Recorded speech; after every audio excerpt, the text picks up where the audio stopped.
Hello, good evening. Rebecca back again. Aren't you all so glad to hear me again? I know. Welcome back to my aquarium. We are going to have a Saturday night story time. I'll be your substitute for Prairie Home Companion. So I have two and a half stories for you. The first one is of the craziest thing I witnessed when I was on the street. And for anyone who's catching up, in 2020, I spent like 5 months at the end of 2020 working on the street with an organization called Love Talks that was holding parties, like preparing food, had tables, charging stations, art, tents and lights, and we blared gospel music and all this stuff for people right outside of downtown, or the tourist area of Portland, in the Pearl District, Skidmore Fountain, for those of you that know the area. And it was quite an adventure. It was quite an adventure. So, excuse me.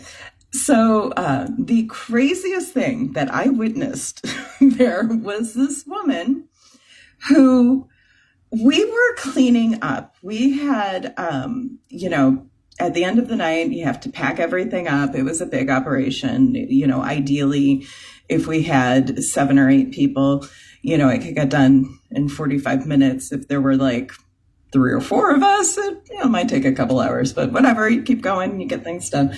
So anyways, this one night, thank God we had pretty much finished packing up.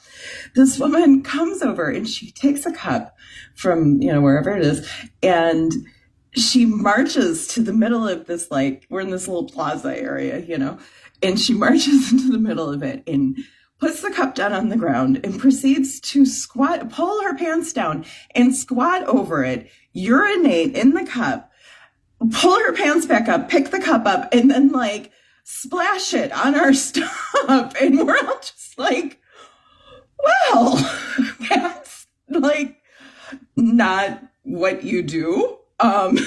And I was really proud.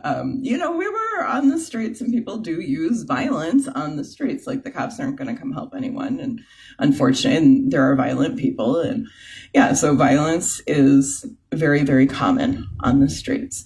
Not maybe as common as you would think. It's not like everybody's showing up all beat up every day or anything like that, but things happen.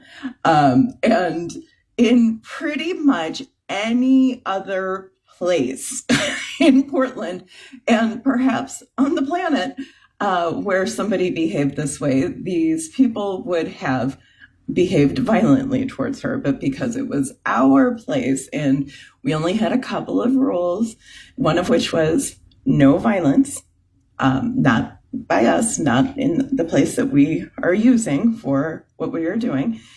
And so everybody watched her do this. And then she threw the cup down and she stormed off. And I said, "Where is the bleach?" And we just cleaned it up and kept going. And I was very proud of everybody that nobody was violent. And we made it clear that we expected that there would be like no, and that was one of the things that was clear for anyone who worked with us, that when we said no violence, that also meant like if somebody pissed you off, you can't like just wait until we're done and go deal with it later. No, that's not allowed. So anyways, so that was the craziest thing I saw in the streets. I think the funniest thing I saw in the streets was this guy. So I mentioned we only had a couple of rules. They were no violence, no drugs or alcohol, except for weed. Weed's allowed because weed is medicine, and often the only medicine that very poor people have access to. And it doesn't cause fights. Everybody gets along better. Like, I don't see the problem here. So anyways, no drugs or alcohol. And you couldn't conduct like any illegal business at our location. If that was what you were doing, do it somewhere else, not here. So those were our only rules. And, the woman who ran it used to say that like we're not the behavior police. So like, for example, we would always give out donuts, and we always asked people, to please only take, it was usually like one or two. We tried not, we didn't want anybody feeling deprived, first of all. So we weren't, we're not the behavior police, but it's kind of like, so there's enough for everybody, please take like one or two. Or like, you take them for your friends. If you need to bring them to your friends, that's totally fine, whatever. But there was this one time, this woman, she was just being obnoxious, and she's just taking a bunch of donuts, like, right, like literally as I'm putting them down and saying, hey, if you guys could take one or two. And people start getting kind of disgruntled at her. And I'm like, no, just leave her be. She may have her reasons, and because she's not explaining herself, she may have her reasons, and it's really not our job. We can only ask, and it's fine. And then as she walked away, I said, you're welcome. And everybody laughed. And that may not have been the nicest thing, but it was kind of funny. But no, the funniest was actually this guy who pulled something similar.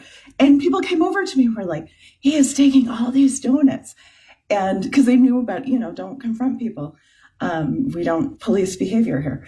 So we look over, and it is this man who, he had to have been like 6'8". I mean, he was really, really tall, and he was really, really thin, and he was dressed like a character from the BFG, the Roald Dahl movie.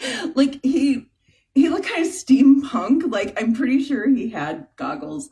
And he had this like coat with all these pockets, and he was wearing the fingerless gloves. And I don't know, you just had this whole vibe going. It was crazy.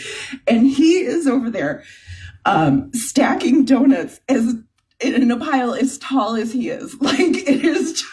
And they're like, do we tell him to stop? And I said, no, I want to see what he's going to do with them. So we watched, and he just went over and he sat down and began stuffing them. And he had every pocket. He was putting them in his pockets.